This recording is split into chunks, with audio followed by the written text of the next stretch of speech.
Hi, this is the Honor Pod X9 and I'll show you how to check battery temperature with Ampere app on this device.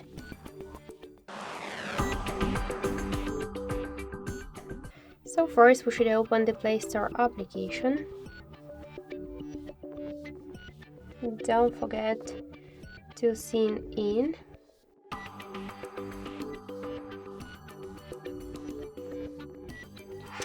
Okay, now just let's tap to accept.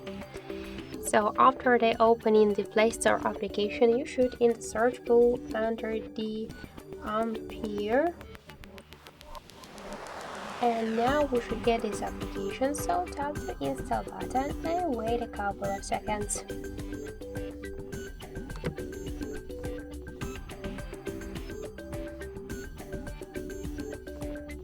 Then just tap to open the app, click to yes I agree, pick close and tap to OK.